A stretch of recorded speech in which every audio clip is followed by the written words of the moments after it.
When you consider the arrival of Islam in India, what image often springs to mind? For many people, it's perhaps grand empires, maybe distant conquests, events unfolding centuries after Islam's founding. But today, we're diving into a source that, well, it radically shifts that entire perspective. We're going to explore the Cheraman Juma Mosque in Kodungallur, Kerala, and the date. It's astonishingly early, 629 CE. Yeah, that date, 629 CE, the sheer significance is profound. It means Islam reached India not centuries later with major empires, but actually during the Prophet Muhammad's lifetime. During his lifetime. Exactly, which positions it as, likely the oldest mosque in India and quite possibly the very first in the entire subcontinent. That's truly a foundational detail, isn't it? So our mission today is really to unpack how this incredible piece of history came to be. It reveals a story of peaceful integration, trade, local acceptance, things that fundamentally challenge many widely held assumptions. Absolutely. It shows how early and how, well, organically Islam started to take root in this specific region. And we'll explore the details, right?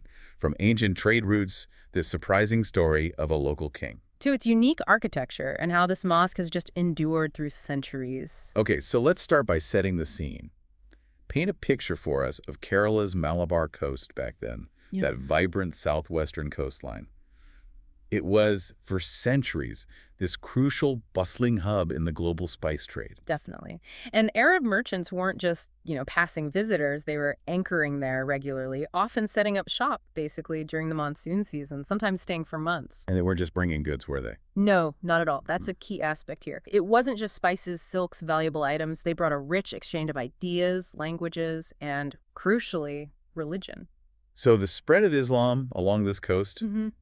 it wasn't sudden. Not really, no. It seems to have emerged as a more natural extension of these already established long-standing commercial and cultural connections. Right. And it's within that context, this context of established trade, that we find this really compelling local legend, which, interestingly, seems supported by some early written accounts, too. Our source mentions a group, companions of the Prophet Muhammad, reportedly reaching Kerala during these very early trading missions. Which immediately brings up a big question, doesn't it? In a place with its own deep-rooted faiths and social structures, how was this new faith actually received by the locals? What was the initial response? Exactly. And that's where the legend of the local king, Cheraman Perumal, becomes absolutely critical. The story goes that he converted to Islam after meeting these companions, and quite remarkably, apparently even traveled to Arabia himself. That narrative is pivotal because it suggests early and significant royal endorsement. Think about it. For a new religion to gain acceptance, that kind of high-level support would have been hugely instrumental. It shifts the dynamic, right, from something external to something embraced internally. And here's a detail that's particularly striking from the source.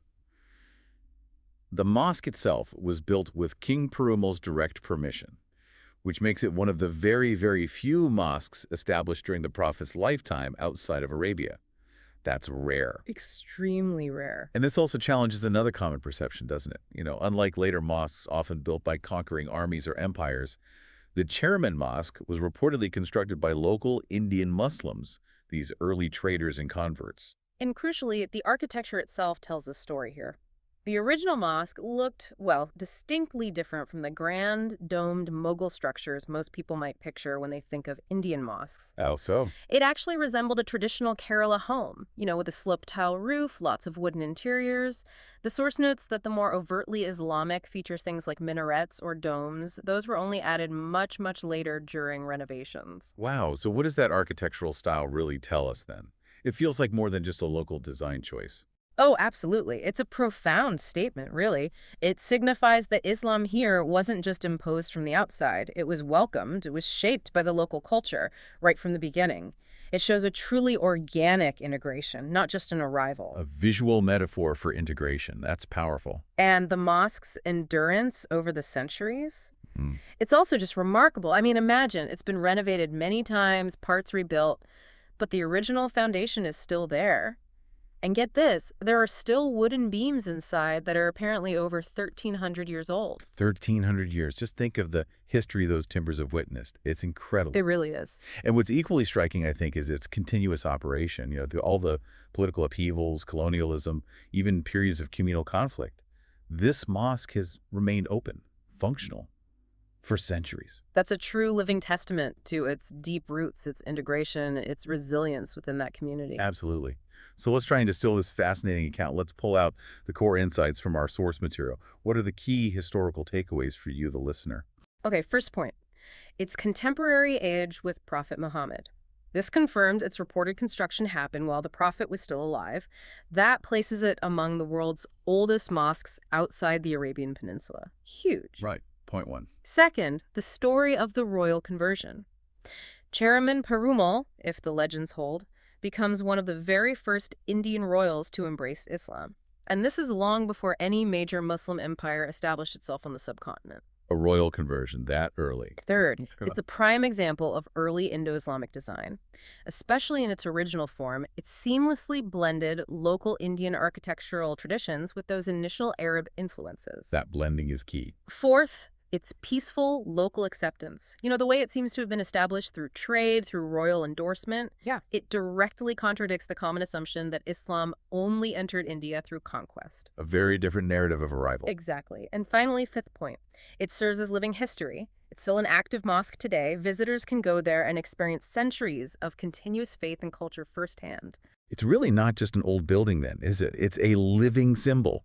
A symbol of a pivotal and maybe often overlooked moment in history. Definitely.